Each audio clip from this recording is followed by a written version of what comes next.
You strong.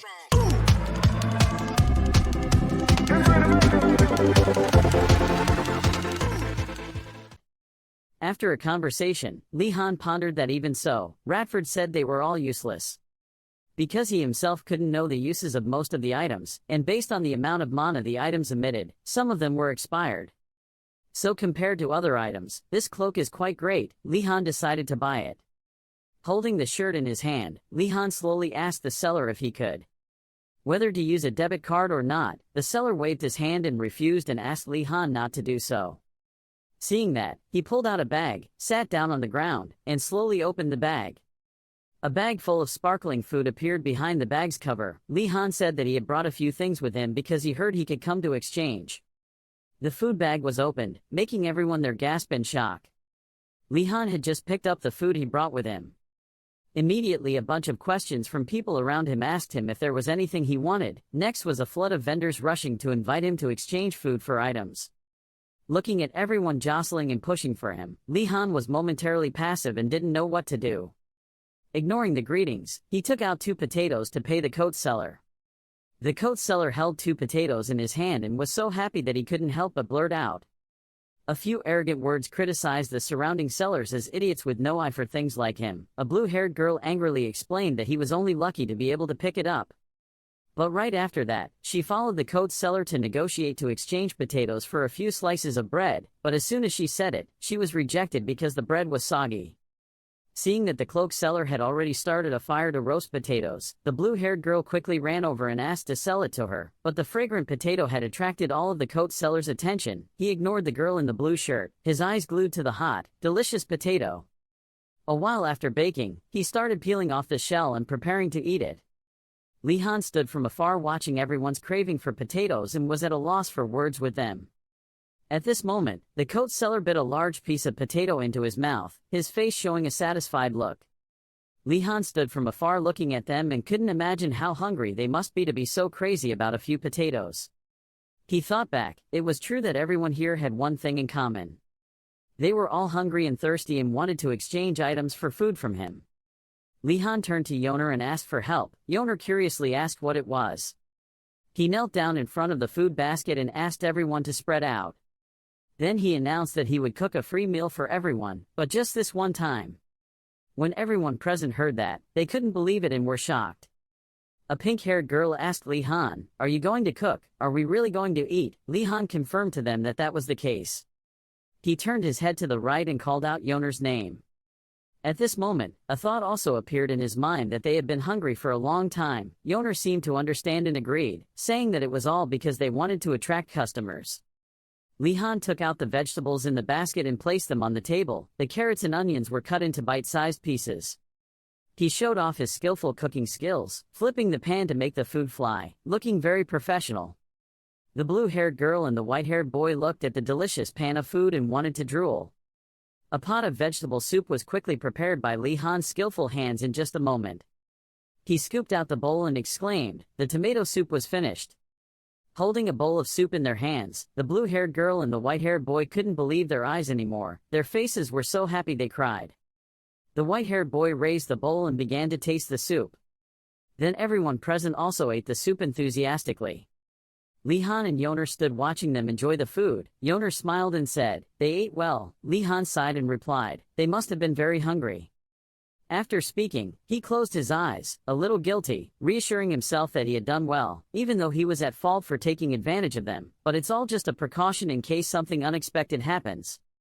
In the near future, Lee Han's group will have to work together in the mountains. Improving relationships with Wei and Kui students is very important. If he could win their favor this way, it would be worth it. At this time, on Lee Han's shoulder was a bag full of antiques from those students. He seemed a bit shy because he felt there were too many things. Yoner and Radford stood looking at the bag of things Wei and Vu students gave to Lee Han and showed an interested expression. Looking back at his bag, Lee Han also saw that he had received something beyond his expectations. One pair of shoes with the function of reducing footsteps. And a bracelet that lights up when someone is looking. Lee Han was pleased to see what he had. Radford and Yoner also offered to help him carry it, but at this time Lee Han realized a problem, that these artifacts were created by students of higher classes. But why did they create these artifacts? These artifacts are all used to steal things or move around secretly. If they created these things when they were allowed to leave the academy, then it means that while they were thinking, movement came from the bag. Li-han turned around to look, and Yoner was confused and asked what was going on. He honestly answered that something was moving inside the bag. Suddenly, a hand bone stuck out from his pocket, reaching almost to Li-han's head. He looked back and was so scared that his face turned gray, confused about this strange object.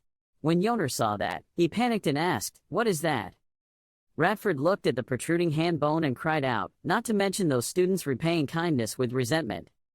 Suddenly another bone jumped out from his chest. Yoner and Radford cried out in panic, "Mr. Li-han, please reassure them that you are okay." Then calmly look at the bone to see the next situation. Another bone with a yellow bow appears next to the hand bone. Then the two bones quickly merge to fit the correct position of the bones of the arm. Li-han remained calm, waiting to see what would happen next. At this moment the long bone of the arm flew into the air.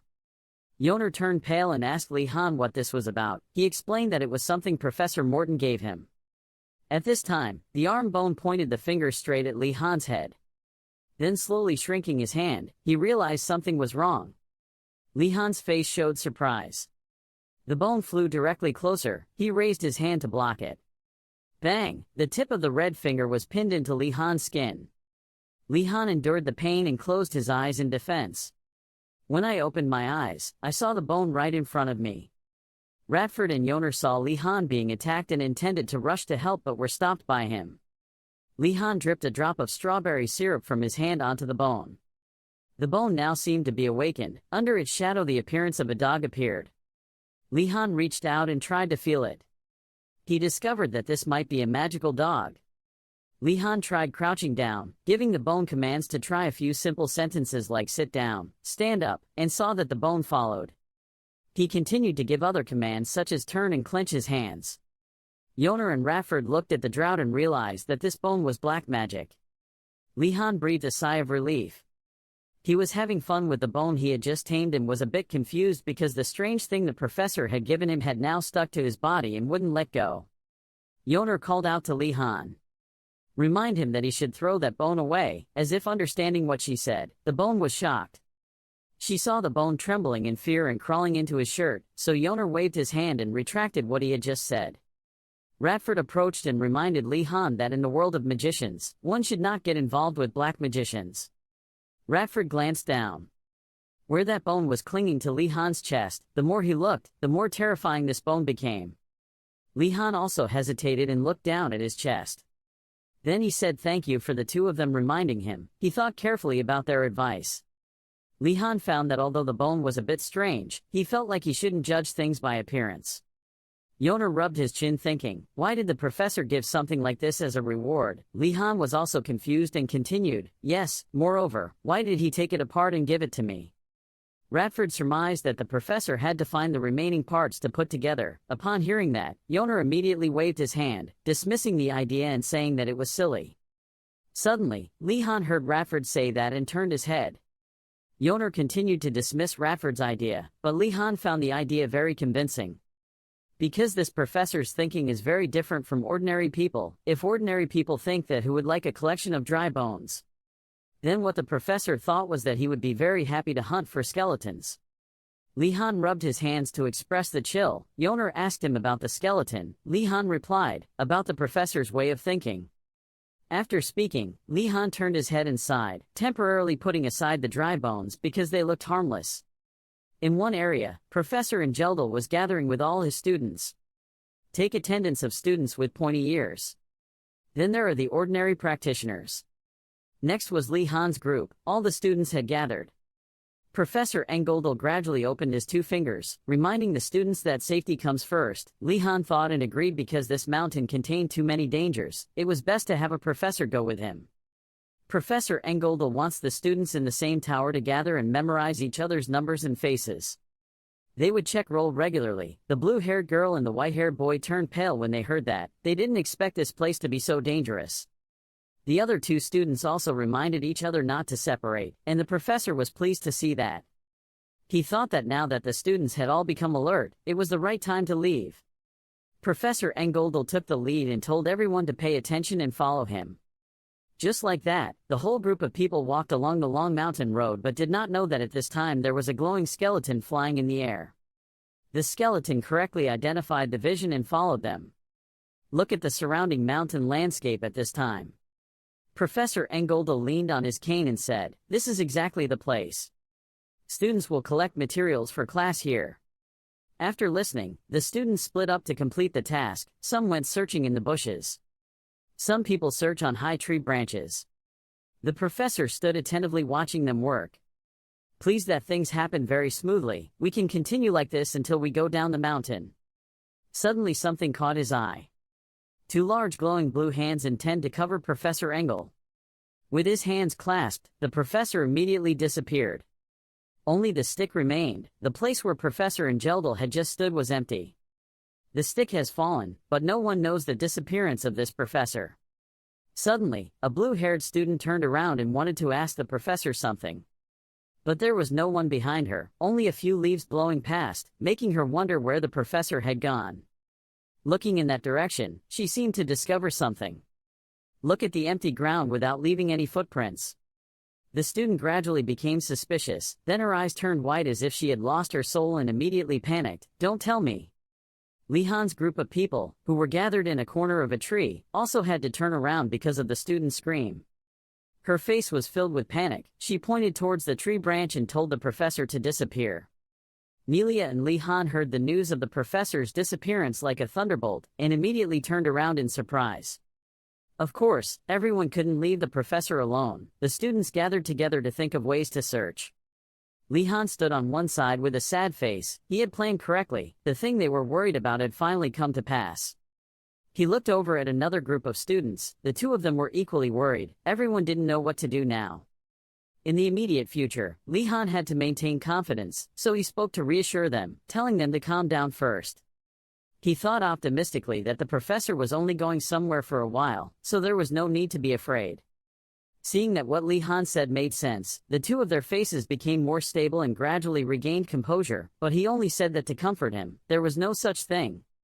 He then considered the situation and realized that there were no signs of monsters appearing and the group was not lost. There was nothing to be afraid of. He thought that if he followed the old path now, maybe he would find some clue. But before Lihan could do anything, it suddenly started pouring rain. Before he could react, he was already soaking wet. Lihan also felt that God really knew how to tease. Holding several cups of hot green tea in their hands, the students gathered together to sit under a sheltered cliff to shelter from the rain. Lihan breathed a sigh of relief because he was lucky that he had brought something just in case, but he also didn't think that Professor Enrollment would encounter trouble. Suddenly, while Lihan was drinking tea, someone approached and called him. Rowena thanked him for his help, and Lihan also politely said not to be polite. Then he continued to ask Lihan about the legendary soup he cooked for Weanvu. Hearing that, Lihan did not understand what he was talking about. He faltered and said it was nothing, told him to wait a bit and then left. Lihan remembered the tomato soup he once cooked, but surely it wouldn't be exaggerated to that extent, right? Lihan looked towards Adenart. It turned out that Rowena was going to inquire for the princess. He reported that it was just a rumor. The princess understood that and told Rowena to tell Lihan that she also wanted to help. Lihan agreed on the outside but wondered why the princess didn't say it herself.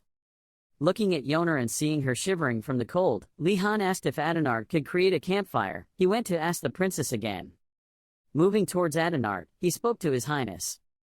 Understanding what he wanted to say, the princess immediately stood up and put down the blanket. Adenart then took a staff, closed his eyes and summoned two orbs, one red and one yellow. The next second, the red ball emitted a stream of air and flew towards the pile of firewood that had been gathered in one place. Miraculously, the princess turned that red ball into the firewood, emitting sparks. Just like that, a flickering campfire was created.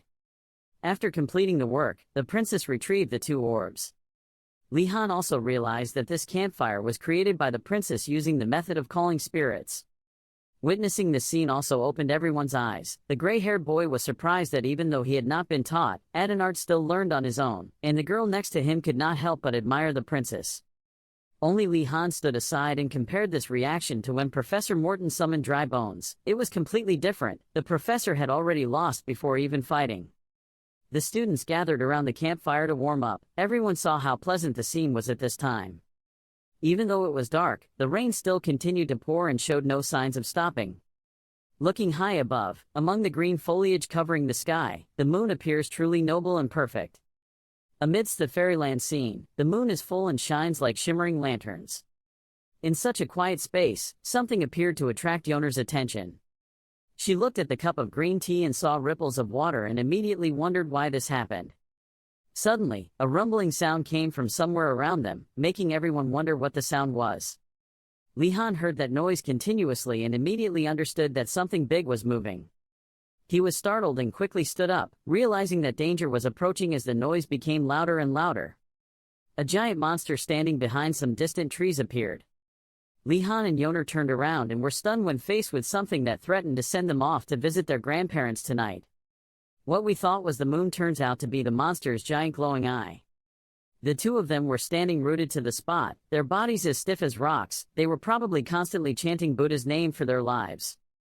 As for Vermilion Bird and Bakho, it doesn't seem to be any better. It was pouring rain and inside the cave where they were taking shelter. They were experiencing the same thing. A monster of overwhelming size appeared before them. Li-han was now face to face with the stone giant in front of him. Suddenly, there was the voice of a guy with a hair tie behind him telling everyone not to act rashly. It seems he is quite knowledgeable about this monster. According to him, the golem's behavior is very principled. If you don't touch it, they won't do anything. Unlike wild monsters, golems are artificial monsters created by magicians, who create them by placing magic cores into sculptures made of materials of their choice. When their cores are broken in battle or separated after being destroyed, it is possible for them to combine with other miscellaneous objects. All the soil, rocks and other things gathered together in one place. From then on, the golem did not listen to its master's orders, and the monster came closer and closer to them. Luckily, the destroyed golem still followed the original principles, but Li-han also had his stick in hand, preparing for a life or death battle with it. Facing a moment where everything was hanging by a thread, Li-han still maintained his composure and observed Golem's every move and action. But Li-han feared that maybe his orders were to kill all the new students. Maybe what he said was right. He raised his hand high, ready to attack them. At this time, it was still raining nonstop and as if there was about to be a fierce battle about to take place. The golem stone monster put down its claw and began to cut a line into the ground. He looked up at the group of new students as if to imply something. Yoner and Nelia began to look at the giant stone monster in panic, wondering if that was a line to separate them from entering that area. What the golem stone monster was planning, don't let them get past it. Wardanas stood nearby and suggested to them, what if we try to step through? His bravery surprised everyone because that bold thought made him cool. When he was determined to go confirm what would happen if he crossed the golem line, his friend was worried about his safety and stopped him. But actually, Li-han Wardanas would not risk his life to try such a dangerous thing. He began to reach into the pocket of his robe and took out a piece of forearm bone. It was the one Professor Morton had given him last time. He looked at it with trust and hoped it would help him fight, risk crossing the golem line. The new students looked at Wardanas' bone as something strange and expressed doubts about its abilities. Wardanas explained that it was just a summoning item and that the reason he had it was a bit unusual. Wardanas dropped the summon and ordered it to move forward and then turn back. It boldly used its bone claws to walk up to the golem's mark, even though the stone monster was glaring at it. The first paws began to encroach on the line on the ground, entering the other side of the monster. The violation of its territory made the golem so angry that it attacked first, stepping on the bone so hard that it seemed like it was a footstep that could emit fire. A large hole appeared on the ground due to the kick just now. On the ground was the part of golem's fingernail that had deliberately encroached on the line. Everything had become a pile of crushed bones. Wardanas' group of friends, after witnessing this scene, were all panicked and afraid. They also implicitly understood what would happen when they desecrated the golem's area. They wondered if this was a way for the golem to trap them inside that line and what they must do to escape the immediate danger. The hole in the ground caused by the golem attack was also where the summoned object was starting to recover. Around it emitted a purple light like magic. Wardanas, standing nearby, witnessed this scene and was very surprised. The broken bones on the ground began to move on their own to restore themselves. In an instant, the summoned object returned to its original appearance as if no change had ever occurred. It started moving again, using its claws like a hand to step forward towards its owner Wardanas. Good job here. Standing behind Wardanas, Rowena witnessed that scene, showing surprise. He wondered if the summoned object could recover that quickly. The forced expression on his face could not hide the worry. He thought to himself that summoning it would take a lot of time and mana. He didn't expect this creature to be able to do it so quickly and unimaginably. The new students were arguing among themselves and they started arguing. But this was not the time for them to pay attention to who was right and who was wrong. The guy with the hair tie quickly came over and advised them to calm down. However, when he was angry, the students not only did not care about what he said but also wanted to push him away. Yoner and Nelia began to be confused by the chaos right before their eyes. Nelia wanted to stop their quarrel. She suggested to Wardanas. Wardanas didn't seem to mind. He was thinking about something for a long time. Nelia grabbed Wardanas' sleeve even more and called out his name. Why did he keep thinking about it? Only then did he pay attention to her call and turned around. Oh sorry, Wardanas seemed embarrassed by his previous concentration, causing Nelia to show a questioning attitude. Wardanas said, it seems like I just found a clue to get out of this situation in front of Nelia's surprised eyes. The new students were constantly surprised and happy when they heard this. They were extremely excited and admired Mr. Wardanas' intelligence. Mr. Wardanas saved us. Before the excited eyes of his friends, they were waiting for an expected answer from Wardanas. Wardanas hesitantly spoke out his thoughts. Perhaps all of this is a trap prepared by the professors. That's what Wardanas is suspecting about the strange situations that just happened. Everyone was stiff with glue. Their eyes were in an A-shaped shape and their mouths were O-shaped, looking at Wardanas with so much confusion that they were stunned. The scene changes to a place other than the forest, where Professor Engoldel is bound by blue fire rings on both his arms and legs. His whole body was surrounded by the power of the fire and the rings of bones around him. He angrily stared at the people in front of him. Please let me go now. Just as Wardanas had suspected, there are Eurogilm professors and Principal OSU Gon adults here. How could you kidnap a fellow professor? Professor Engoldel said with anger. Principal OSU Gon adults faced Engoldel. He tried to calm the professor and explain the reason for his kidnapping. Principal OSU Gon adult's face was more excited than ever. He explained to the professor that if a trustworthy swordmaster like him was near the children, the students would not be able to grow up. Hearing the principal's sentence, Engeldel seemed speechless because of this old man's eccentric thoughts. Are you serious? One day you will understand what I mean. That's how the principal tried to convince the professor. Faced with this strange argument, Professor Engoldel had to reluctantly bow his head and agree. A decisive raise of the professor's head immediately followed. He seriously looked straight at the principal and wondered, what would we do if an unexpected incident occurred that we were not prepared for in advance? If something suddenly happens, will there be a satisfactory solution? This question seemed to be beyond the interest of Professor Eurogilm and Principal OSU Gon adults. They looked at each other with wonder. Wasn't the answer too obvious? Don't the students have to handle it themselves? Don't they have to overcome it on their own? This was the answer from the two professors and principal. The two people's answers made Professor Engoldel no longer know how logic worked. They just gave an answer as if they wanted to slap the reality of Professor Engoldel and the students. That's exactly what magicians think, Engoldel thought, but for him the students' safety comes first, so although he agreed, he suggested that if things got out of control, he would stand up and defend them. Protect your students. The principal agreed to this proposal. Then he released Professor Engoldel. He finally breathed a sigh of relief because he was free. Perhaps Professor Engoldel has also gradually accepted this and found new joy in watching his students being abused to grow up, but he refused to admit that excitement.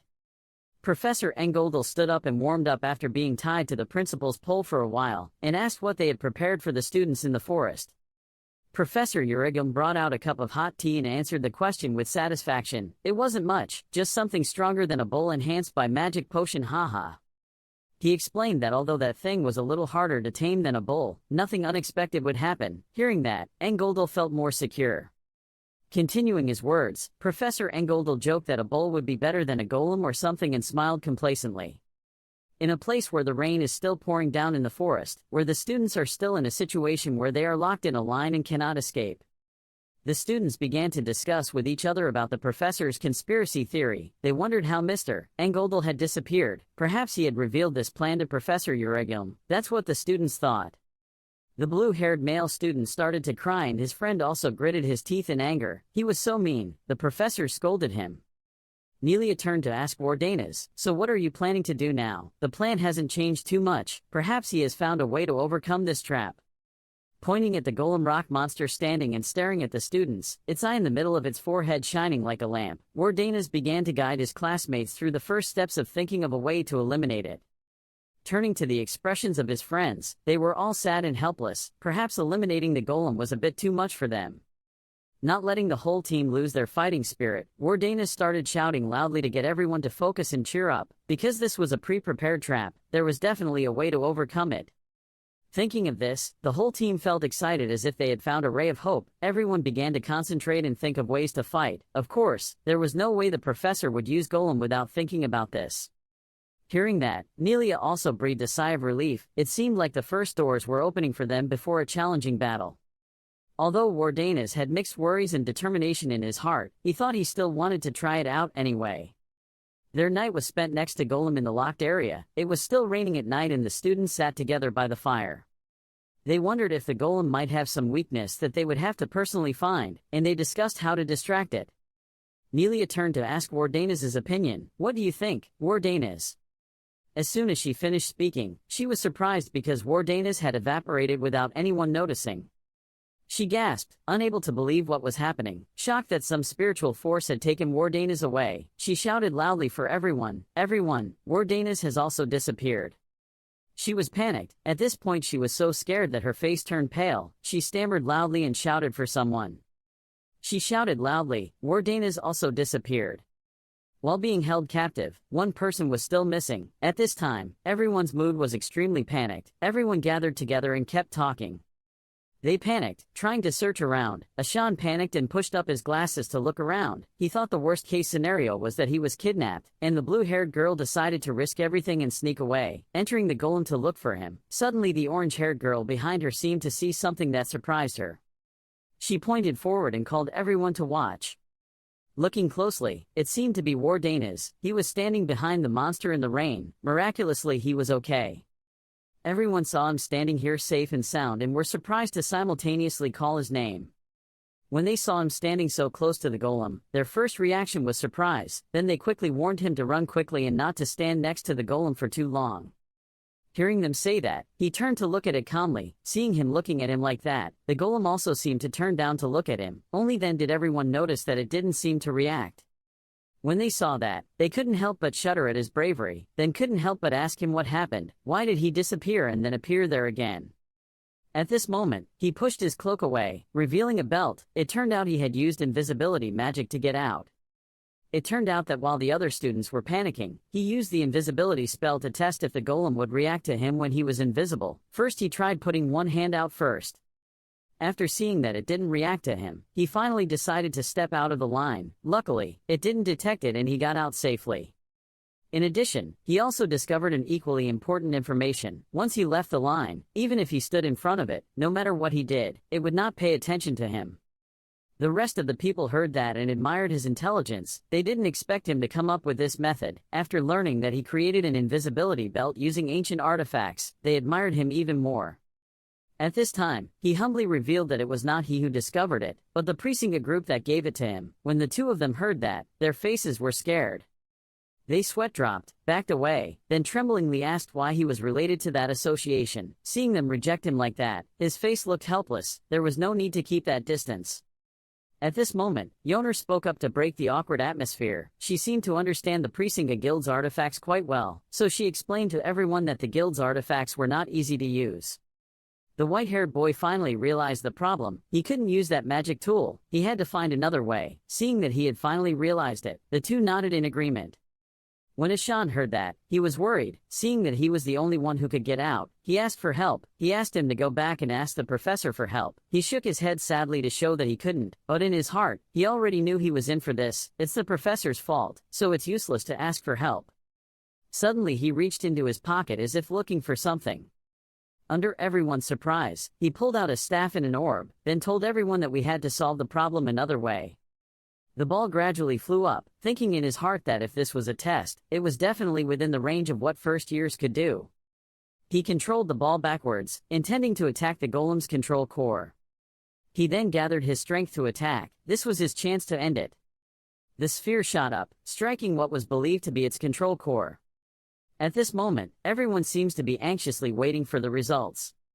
The other two young men saw him hit and the golem competed in cheering even though they did not know if they had successfully defeated the monster. Only Yoner discovered something unusual. Now he was standing there in shock, his eyes wide open in surprise. At this moment every drop of raindrops slid down his dazed face. He remembered the moment the iron ball touched the monster's body. Clearly at that moment he had lost control over it. Looking at the iron ball still stuck to the golem's body, he thought to himself, "Damn it, I can't use the iron ball." He rubbed his eyebrows and thought about it. It was a monster that moved thanks to the mana emitted from its core. If the iron ball didn't work, he tightly grasped the staff, secretly determined in his heart, if the iron ball did not work. He raised his staff to try another way, and with his shout came a burst of power. At this time in another room, the principal and Professor Angeldal were sitting together. The professor looked very gloomy. It turned out that the professor was sad about his students. He was worried about whether his beloved students were really okay, and what if the students were injured. Seeing that the teacher looked gloomy, he quickly spoke up to comfort the professor. Just now, he only had a head, but now he added an extra hand to especially comfort the professor. The principal said that during his time, the trials were even scarier. While saying that, he winked and acted cute. When the professor heard this, he was speechless. How could these new kids compare to the old principal's days? He was worried, and Professor Euregulum had just brought tea and was sweating. Isn't the time he's talking about ancient? The principal reassured that this batch has many interesting new students. They will overcome adversity. Seeing that everyone was still not reassured, he added another sentence. Wardanas was also with the kids. Even though he knew that, Professor Angeldal still felt worried. Professor Euregulum poured him a cup of tea and the headmaster kept talking. "No need to worry, especially when that kid learned magic from my grimoire." The two professors were so startled when they heard that, they didn't even pay attention to the spilled tea. Professor Angeldal couldn't believe what the principal said, as if he wanted to verify that he hadn't heard wrong. He stammered and asked the principal again, "What did you say?" "She learned from my grimoire, sir." The principal saw that they were overreacting like that and quickly explained, "It wasn't just me. Professor Vigrek also taught that kid privately. These professors are really cool, teaching magic to new students." Then he turned to denounce Professor Euregulum. Professor Euregulum heard him denounce him and sweated and said, "Professor Vigrek and I only taught a few first-year lessons." Suddenly the teacher turned louder and continued, "No, what Professor Vigrek taught was already beyond that level." Professor Euregulum was surprised to hear that, and Professor Angeldal thought he was a bit too loud. No need to turn his voice up, so it's so cramped in here that the teacher will take up all the space. The principal started to play mysterious games again, saying that according to what he heard, the professor was teaching 3 magic tricks. It is a type of magic that creates magic circles. The number of magic circles determines the difficulty of that magic. Specific steps are required to use the spell. When the user chants a spell, a circle will appear in the air. One circle is elemental magic. The 2 circles will be able to maintain its shape. And it takes 3 rounds to be able to control that magic. The teacher continued, "A true 3-ring magic can create all 3 at the same time, but if he can create each one, he will quickly grasp the 3-ring magic." On this side, he created a water balloon, which is now floating in the air. He caught the water ball. He knew that a water ball was weaker than an iron ball, and it also had difficulty maintaining its shape. At this moment, he began to focus his thoughts again. He remembered those strange teachers, even those insane professors, were not completely unreasonable and arrogant. He knew for sure that the lessons they taught could solve this problem. While he was concentrating, Yoner walked over and asked him what he was doing. He heard someone calling his name and opened his eyes.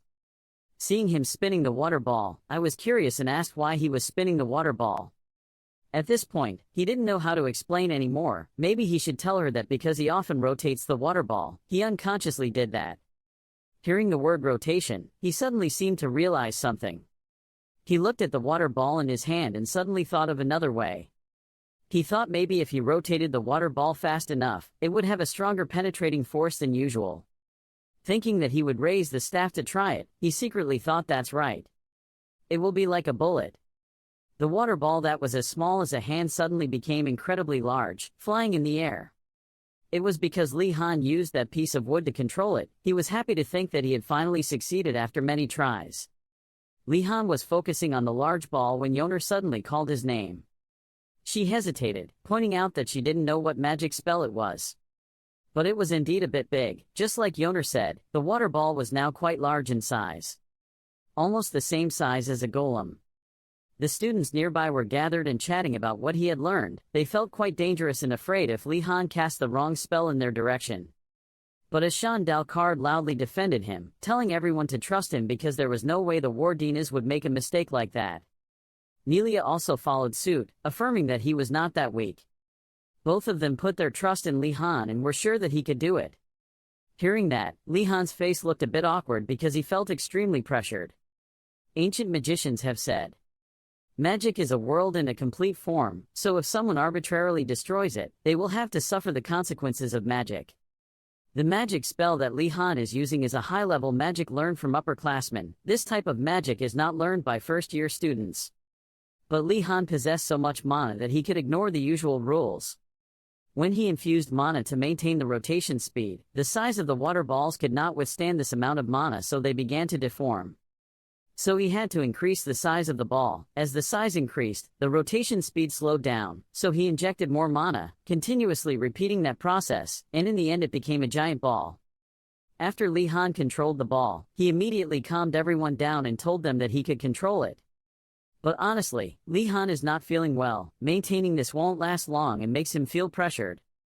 Li Han then decided that he needed to quickly end everything. Then he jumped up. Li Han pointed the big stick towards the water ball. He shouted loudly to attack and then released a source of energy. The ball, under Li Han's control, flew towards the golem's head in an attempt to destroy it. Then suddenly the water ball now crystallized into a vortex.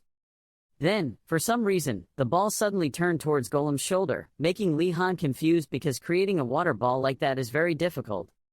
The ball hit the Golem hard. The unexpected happened. The water ball exploded the Golem, shattering it into pieces. Li Han witnessed this scene and was also very surprised, almost shocked. Everyone was stunned by this scene. Everyone stared with their mouths open without blinking. The golem's rocks fell to the ground right in front of Li Han's eyes, making a loud crashing sound. Everyone couldn't believe it, stammering and asking what had just happened, because earlier they had only scratched the golem but now they had smashed it to pieces. The blue-haired male student let out a breath. Then he and his friend shouted with joy, loudly praising Li Han's Wardinas. Nelia's face was full of pride, bragging to everyone about Li Han. But Li Han himself didn't expect the force to be so strong. At first, he couldn't even scratch the golem. He wondered if it was because the water bridge was strong or because the golem was weak. Li Han held the stick tightly in his hand for whatever reason. It was all thanks to Professor Validi's lesson that helped him, Li Han thought, and then breathed a sigh of relief, but Professor Validi also wanted to defend himself by never teaching him such things. But at this moment, Li Han suddenly felt something strange. It seemed like something caused him pain and he immediately fell to the ground. Seeing this, Ashan worriedly asked if he was okay. They were worried about him and offered to carry him but he refused. At that time, Li Han seemed to be better. Everyone stood apart and looked around. Li Han was still leaning on the ground with one hand. He knelt on one knee thinking about the fact that Professor Ingoodle had not returned yet. Suddenly the summoned object in his shirt was exposed. Li Han suddenly looked at something moving in the inside pocket of his jacket. He was startled and didn't know why it suddenly moved. Suddenly a loud sound came, catching Li Han's attention. It was a giant golem, perhaps even bigger than before, pushing Li Han's friends towards him. His friend ran as fast as he could, shouting loudly for everyone to run away.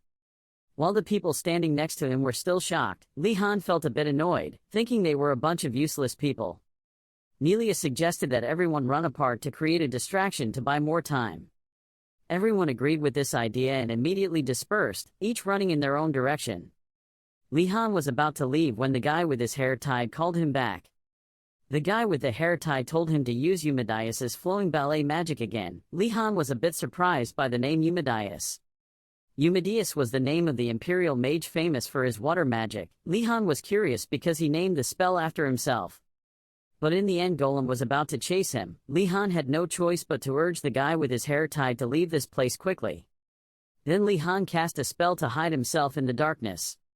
He took out a bag from his body and poured some strange objects into his palm, looking like chalk. Li Han didn't want to use it at this time but there was no other way. Then he took them and threw them forward. Li Han's precise throw helped those long white pellets hit the golem directly. I don't know exactly what effect those things have, but I didn't see Golem reacting after Li Han's throw. Li Han now slowly grasped the hilt of the sword in his hand. He stared at the golem and then used the force to hold his sword and turn it around.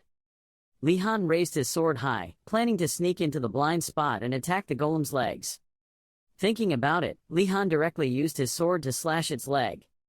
As expected, the golem's leg under Li Han's attack lost half of its stone. The crack on one leg looked like that, but it looked quite large, causing the golem to involuntarily curl up one leg. At this time, he tried to approach the golem to make it fall because the larger the size, the more painful the fall. Suddenly, the rock monster kicked Li Han into the sky and flew far away. However, he quickly landed in time. Li Han was also surprised by Golem's attack. What was more surprising was that Betrek fell from the sky. Seeing this, Li Han quickly stretched out his arms to block. Once he was in his arms, he still couldn't figure out what was going on. Seeing that it was taking too much time, Li Han asked him how long he planned to lie here. Betrek trembled. Where did his voice come from? Li Han then placed Betrek on the ground. Having been saved by Li Han, he turned to ask, "Are you Wardanas?" to Li Han's surprise. Li Han also wondered how he knew him while he was still invisible. It was so obvious. He pointed at Golem and said that only Wardanas from Tan Long could do this. Betrek turned to Li Han and thanked him for saving his life. While the two were in love, Golem suddenly raised his hand high and prepared to attack them both. Without hesitation, it threw a powerful punch down. Li Han pulled him out of there and dodged in time. It lifted its hand and left a hole in the ground. That terrible force shattered the rock and earth. Then it stood up and turned around. Both of them also stood up. At this time, Li Han turned to tell him there was no need to thank him, then asked why he was here. Hadn't the golem blocked all the way? He said they used mud-dissolving medicine because Sister Sienna knew how to prepare it. Li Han seemed to see a ray of light opening up. He didn't expect that there was such a thing. If he knew how to take advantage of it, he could neutralize the golem. He asked Betrek with a bright face where the medicine bottle was, but he just patted his head and said he had used it all. At this moment, he could only silently say in his heart that the person he had just saved was of no use. But now Li Han realized something was wrong. Why didn't Golem go crazy and take revenge? Even the stone monster slowly moved away from him. While he was nervous and didn't know why, from somewhere a scream for help rang out. At this time, there was a student holding his head and lying on the ground asking for help, because Golem was targeting the injured. Seeing that the situation was not very positive and there was not much time left, he struggled to know how to stop it. But Li Han didn't know how to do it. He remembered when he talked to Professor Garcia. At that time, she advised Li Han not to abuse his huge amount of mana. He remembered what she had explained because the fire element had great destructive power. After that, Li Han was enlightened and knew what he had to do. He transferred fire energy into the stick. Then he quickly ordered it to burn. Li Han raised his stick forward, creating a dazzling light that glowed in the night sky. Looking at the scene of sparks flashing before his eyes also made him stunned for a moment. Next, a source of fire energy with strong burning power emitted from his side towards the golem. In just a split second, the fire covered the entire golem. After that, the fire became more and more intense and burned all over the stone monster's body. In its eyes, it looked down as if accepting that this was the end of its fate. The golem's eyes could not stand the terrible heat and gradually cracked. Then whatever happens happens, the stone monster is split into rocks, falling to the ground.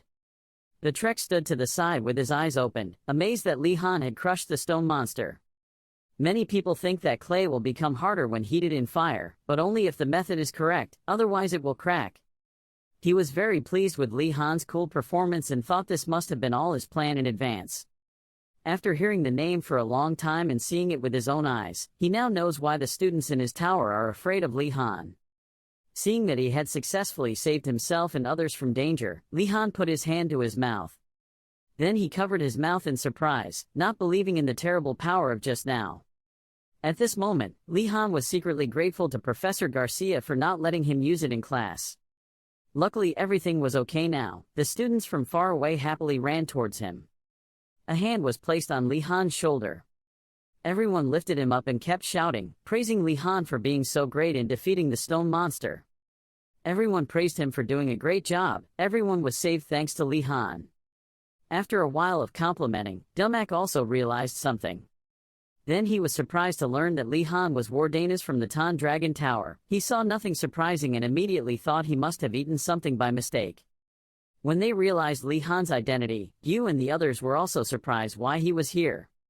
After that, he flipped it over as hard as flipping rice paper. They thought he had an evil plan and was planning to show off his achievements.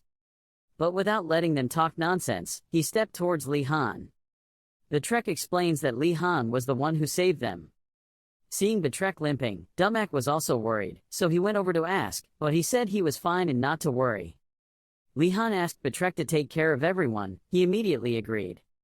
When everything was over, everyone gathered, some to rest, some to cook soup, and to get medicine. Other students take attendance, making sure everyone is complete and no one is missing. Li Han went to Yoner to ask about the injured White Tiger Tower students, but Yoner said they were fine because everyone at Vermilion Tower was very good at first aid. When talking about it, we can't forget Sister Sienna. Yoner admires her very much when she can also use pain relievers and reduce swelling. When it comes to Sister Sienna, he's a bit cautious, in case that wonderful person wants him to disappear so she can become first class. Li Han was contemplating what to do next after solving this problem, when Sister Sienna came from behind and called him. She held a box full of medicine bottles in her hand and went to find Li Han. Sister Sienna heard that he directly fought Golem, so she brought Li Han some healing medicine and told him to use it. Seeing her so dedicated and thoughtful, he was also surprised, not thinking she knew such news. She put the pill box in front of him and persuaded Li Han to use it quickly. She did it all herself. Suddenly seeing that he was being cared for so much, he wasn't used to it and had doubts. Many times this was an opportunity. Yoner saw this and stopped him, telling Li Han it was okay, he was not injured at all. But contrary to Yoner's prediction, Li Han grabbed the medicine bottle. Then he quickly drank the medicine bottle as if Li Han had died and hadn't been able to drink water for several days. In a split second, he drank the entire bottle of medicine in front of the two of you, not leaving a single drop. Li Han felt empowered and eloquently said that this was the best healing medicine he had ever taken. Yoner saw Li Han change 360 degrees and was surprised why he behaved like that. He continued to turn to Sister Sienna. She made such wonderful medicine herself. How could a talented person like her be here? Of course this was his natural flattery skill. Seeing Li Han react so violently, she was also stunned and didn't know what to say. The next moment, Sister Sienna smiled brightly like a flower. Her face was cheerful, her heart was filled with happiness when receiving such a compliment. She humbly said that she still had many shortcomings, repeatedly placed medicine in his hand and told him that he could take it all. Li Han got so much medicine that he said this was enough. Sister Sienna was enthusiastic, allowing Li Han to just tell her when he needed it. Sister Sienna then left, leaving only Li Han and Yoner there. After a while of flattery and lifting Sister Sienna up into the clouds, Li Han also breathed a sigh of tiredness. But when he remembered the moment he talked to her just now, he felt something. Sister Sienna is very polite and has an eye for things as expected of a prestigious family. Fortunately, his method worked. Li Han waved at Sister Sienna, and she politely nodded in response. Seeing that she was friendly to everyone she met, smiling and talking happily, Li Han thought that perhaps some of the Vermilion Bird Tower students also had feelings for her. Suddenly, while he was still in a daze, Yoner put her hand on his shoulder and called. Yoner asked if he didn't owe Sister Sienna money. Li Han didn't understand what she was saying. The mountain scene was now late in the afternoon and became quiet. The two of them decided to go down the mountain. At this time, the students were gathering at the foot of the mountain. Everyone seemed to be waiting for someone. A student looked forward and said, "Over there." It turned out that the two professors had returned. From the forest they gradually appeared after a while of disappearing. Professor Uregilm happily said they were back, and Professor Engoldel, worried about the students, quickly ran over to ask if they were okay. The other students saw the professor and stood there for a moment without reacting. Suddenly, everyone got angry and blamed the professor for why he only came back now. Thinking that after a long time of not seeing each other, the students would be happy, but unexpectedly some wanted to defeat me, some wanted to step on me, surrounded by hostility. This made Professor Engoldel extremely shocked. However, Professor Uregilm was extremely optimistic when he looked into the students' eyes and realized that they had learned many things while he was away. Professor Engoldel was speechless when he heard that. The students heard the professor say they had learned many things and agreed, but with a very strange attitude. He said it was alchemy. Professor Uregulm then told the students to always be alert because disaster could happen at any time. But at this time, the students still have not forgiven the professors for letting them struggle alone, so they intend to create a disaster and make the professors pay the price. Suddenly, Professor Engoldel also apologized to the students. He immediately explained that he also wanted to go with the students, but the principal forced him. Before the professor could finish his sentence, they turned around and said of course it was, both the principal and the professor were the same. Professor Engoldel immediately clarified that he was telling the truth, but the students said it was too late and now they didn't believe him anymore. Hearing the student's face like that, his face turned pale as if he had lost his soul. The professor then slumped down dejectedly when the student he taught didn't believe him.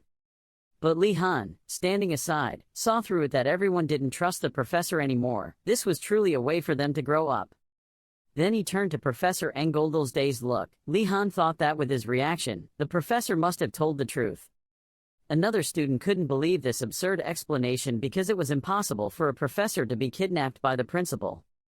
Li Han felt that with the bossy personality of the Skull Headmaster, it was very possible, and even Professor Uregulm also noticed Professor Engoldel's mood. Then Li Han sat down next to him and called the professor. He decided to turn his face to the world and believe in Professor Engeldel and even comfort him. Seeing the lovely student before him as the light of salvation, Professor Engoldel was so moved that he shed tears. Hearing that, he did not hesitate to open his arms and hug Li Han. Professor Uregulm on the side also realized that he was too flattering. Then he turned to the rest of the students and asked about the situation with the training. Ashan happily showed him how wonderful it was. Everything went very smoothly. Li Han achieved great success when using earth bombs and fire to defeat Golem. Suddenly, after hearing that, his eyes turned white and his face was sweaty, seeing that something was wrong. Professor Uregulm put his hand forward and told him to wait while his other hand held his head in confusion.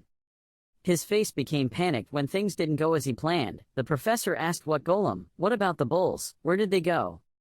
When he said he was just preparing the bull, the other students stood still for 5 seconds, speechless and not knowing what to say. They couldn't believe something like that could happen in the world, so they told him he should keep quiet. The professor couldn't fool them. Who understands this feeling? Professor Uregulm tries to get everyone to believe him, but the students just think it's a coincidence. Now, naturally, there is a wall of distance between the professor and the student. He also loses and doesn't know when his student became like that. The professor then decided to go find Li Han and ask him why. He wanted to ask Li Han to make sure it was a golem and not a bull, and he also said it was a golem. Hearing that, Professor Engeldel put his hand on his shoulder. He told him to wait. The atmosphere around him suddenly became darker and heavier than ever. Professor Engeldel asked them with a serious face what they just said with an extremely serious attitude. Seeing that he looked like he was about to swallow him whole, Professor Uregulm hesitantly explained that he had prepared both a bull and a golem, but it seemed like the bull had already disappeared. Then Professor Uregulm turned to Li Han for help, asking him if golem was prepared in advance, right? But Li Han had disappeared somewhere, leaving only the two professors together. He looked to the other students for help, but they all ran away. Well, things have come to a head, so there's no way to hide. Professor Engoldel suggested we talk privately even though he didn't really need it. He shouted for Professor Engoldel to calm down, while Li Han ran and stuck out his tongue as if to tease him. That afternoon, in the tower's reading room, there were many different books and documents on the table. The students sat and read books very attentively, but everyone's faces were sullen, tired and constantly complaining. This gray-haired student couldn't stand it anymore. He looked angry because he read but didn't understand anything. As a noble, why did he have to read these things? On the other hand, a female student was also upset when she was forced to learn about the cost of creating a magic seal when she could just spend her family's money. Other students also turned on their angry mode. The scene became extremely frustrating. At times like these, delicious breakfast dishes are the best savior. The food is filled with everything from candy apples to cookies, and even Earl Grey tea, everything for just 1 coin. Seeing paradise before their eyes, the students did not hesitate to agree. Everyone did not hesitate to spend money to enjoy breakfast. And the person who does things like this can only be Li Han. This is his self-service booth and he didn't expect it to be effective beyond expectations. While everyone was still chatting, another male student said those exercises were too difficult for them. He smiled triumphantly and was confident that after the alchemy lesson, this would be a piece of cake for him.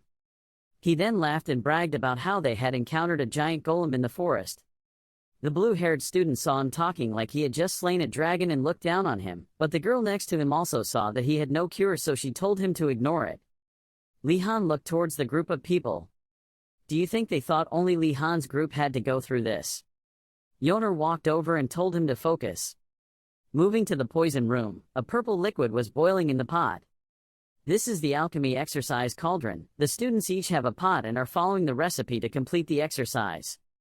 On the other side, a student was putting orc bell flowers and crushed mushrooms into his vase, but it seemed wrong, so the smell was so terrible that the girl next to him had to cover her nose. Suddenly, from the jar, a slimy green liquid looked very strange. Then from the jar, that liquid erupted like a volcano. In this practice room, there were quite a few people who failed. After the first failed attempt at creating, they closed their eyes and snorted at the remnants left behind. Li Han saw that none of the other students had succeeded, and at this moment he also discovered something strange. He knew alchemy required precision and a small difference could lead to failure. Li Han looked closely at the formula paper and thought that although this exercise was quite difficult, no one succeeded, but maybe the formula was wrong from the beginning. It seemed like an idea just popped into his head, making Li Han startled and covered his mouth with his hand. Seeing him acting strangely, Yoner turned to ask. After speculating for a while, Li Han also voiced his opinion, thinking that perhaps Professor Euregilm had given them the wrong formula. In wanting them to discover it for themselves, facing this shocking viewpoint, the other students also turned to look at him. They stopped and did not continue working, but stood in contemplation for a while. Everyone couldn't believe how a professor could do that to his students. But as a professor of this evil school, no one is normal, and the students have also adapted to this. Some people also think it is the professor's plot. They turn red with anger when they find out. He wanted to let them find out for themselves. But they are just students and the professor is making it too difficult for the students to do that.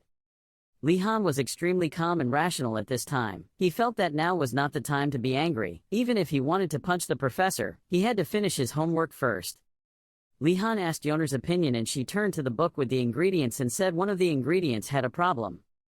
Li Han thought that this could be a trap, so they had to be very careful and consider all possibilities. Then they turned to look at the ingredients on the table. The problem now was they didn't have enough ingredients to try each combination. Yoner also sighed in frustration and suggested they could read another textbook to find a way, but Li Han said they didn't have enough time.